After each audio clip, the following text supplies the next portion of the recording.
mata kuliah Retorika Dakwah, dosen pengampunya Dr. Randos Katibah, Mister Agama. Di dalam pelajaran Retorika Dakwah, di dalam bab 1 terdapat judul sekilas tentang retorika. 1. Istilah retorika. Kemampuan berbicara merupakan kemampuan berkomunikasi yang sangat mendasar yang dimiliki oleh manusia. Sejak lahir, manusia sudah berkomunikasi dengan cara menangis saat bayi. Selanjutnya, kemampuan komunikasinya semakin meningkat seiring dengan waktu. Sebagian besar komunikasi yang dilakukan oleh manusia berupa komunikasi secara lisan, salah satunya dengan retorika. Retorika berasal dari bahasa Inggris, retorik, dan bersumber dari bahasa Latin, retorika, yang berarti ilmu berbicara. Retorika sebagai ilmu memiliki sifat-sifat rasional, empiris, umum, dan akumulatif. Di dalam bab pertama ini terdapat unsur pendukung retorika, yaitu 1. Bahasa, yang menurut bahasa ini merupakan pendukung utama retorika. Boleh dikatakan bahwa tanpa bahasa maka tidak ada retorika.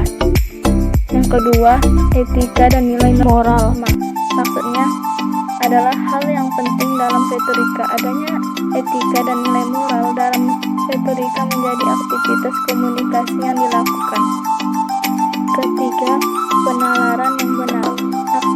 Maksudnya di sini penyampaian pesan dalam komunikasi harus didukung oleh penalaran yang benar agar pesan yang disampaikan mempunyai kekuatan atau landasan.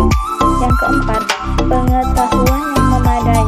Jika tidak ditunjang oleh pengetahuan yang memadai, maka penyampaian pesan bisa menjadi tukang buang. Di dalam bab pertama ini dapat dirangkum di dalamnya, yaitu meskipun retorika mencakupi seluruh penggunaan bahasa, namun dalam kajian semiotik bahasa tidak disebut bahwa retorika merupakan bagian kajian semiotik. Bab kedua yaitu sejarah dan perkembangan retorika. Sejarah retorika sangat panjang. Retorika sudah ada sejak manusia lahir, namun sebagai seni yang dipelajari mulai abad ke-5 sebelum Masehi. Perkembangan retorika Yunani. Retorika berkembang pada masa Yunani. Rahmat 2007 menjelaskan bahwa pada masa inilah retorika mengalami masa kejayaan. Pada masa ini orang Yunani banyak memperkuat kemuliaan hidupnya dengan seni dan buah pikiran. Retorika masa Romawi.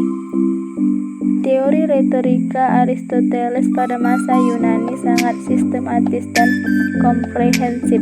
Pada satu sisi, retorika telah memperoleh dasar yang kokoh. Namun, pada sisi lain, uraiannya yang lengkap dan persuasif telah menyebabkan para ahli retorika sesudahnya tidak menghasilkan karya yang bagus tentang retorika. Retorika abad pertengahan, yaitu sejak zaman Yunani sampai Romawi, retorika selalu berkaitan dengan kenegarawan. Pada orator umumnya terlibat dalam kegiatan politik. Ada dua cara untuk memperoleh kemenangan politik, yaitu 1. Membicarakan sampai tuntas dan 2. Menembak sampai habis. Abad pertengahan ini sering disebut juga abad ke-8, termasuk bagi perkembangan retorika. Ketika agama Kristen berkuasa, retorika dianggap sebagai kesenian jahiliyah. Retorika modern. Abad pertengahan berlangsung selama 1000 tahun di Eropa. Selama periode panjang tersebut, warisan peradaban Yunani diabaikan. Pertemuan orang Eropa dengan Islam yang menyimpan dan mengembangkan khazanah Yunani dalam perang salib menimbulkan Renaissance. Pada abad ke-20, retorika mengambil manfaat dari perkembangan ilmu pengetahuan modern, khususnya ilmu perilaku seperti psikologi dan sosiologi. Di dalam bab 2 ini dapat dirangkum, yaitu bab ini menjelaskan tentang sejarah dan perkembangan retorika, mulai dari zaman Yunani kuno, Romawi, abad pertengahan, hingga retorika modern. Bab 3. Di dalam bab 3 ini menjelaskan tentang retorika sebagai ilmu. Retorika sebagai ilmu yaitu tokoh pertama yang menyatakan retorika sebagai ilmu yang berdiri sendiri adalah Aristoteles. Sebelum itu, kedudukan retorika tidak begitu jelas. Pada umumnya, kedudukan retorika tidak begitu jelas. Pada umumnya, retorika hanya dikenal sebagai kecakapan berpidato. Dan selanjutnya, ontologi retorika. Ontologi berarti objek, pokok persoalan atau masalah yang dikaji. Aristoteles menekankan bahwa retorika adalah suatu pokok persoalan atau objek yang dapat digambarkan secara sistematis. Selanjutnya, pandangan retorika terhadap manusia sebagai persona bicara.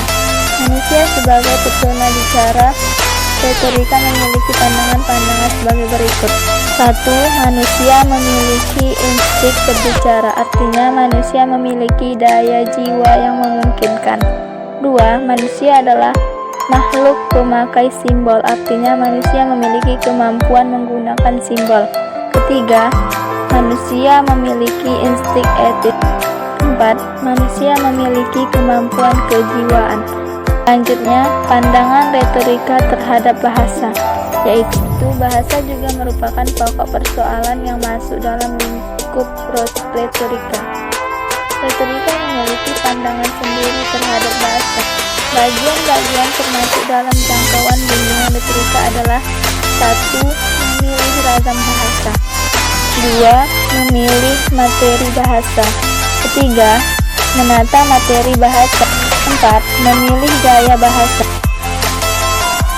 Selanjutnya, pandangan retorika terhadap topik pembicaraan, yaitu topik pembicaraan adalah segala sesuatu yang diangkat oleh pembicara sebagai pokok pembicaraannya. Topik pembicaraan tersebut bisa berupa ungkapan diri, keinginan, imajinasi, fantasi, dan cita-cita.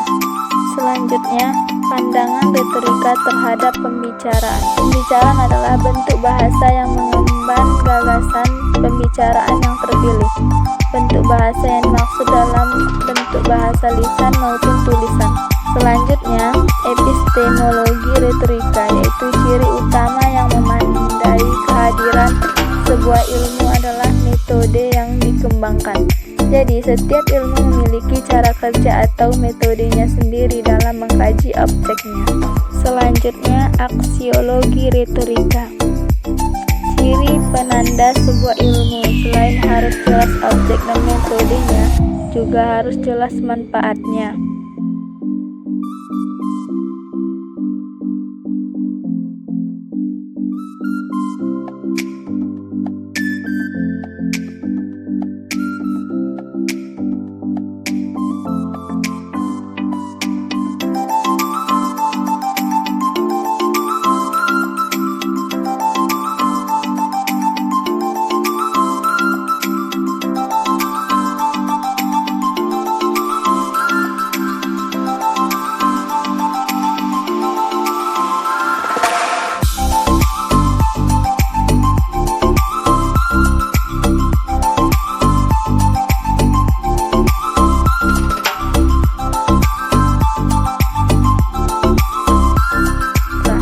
Pada zaman pertengahan dan Renaissance, retorika telah dikenal sebagai studi sastra.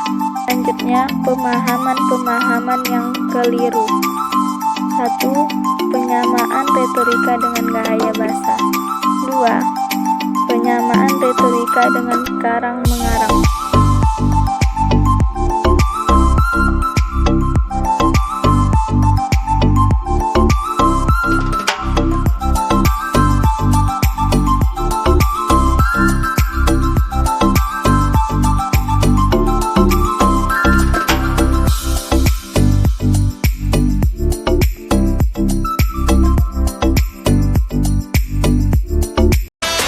Dan terima kasih. Wassalamualaikum.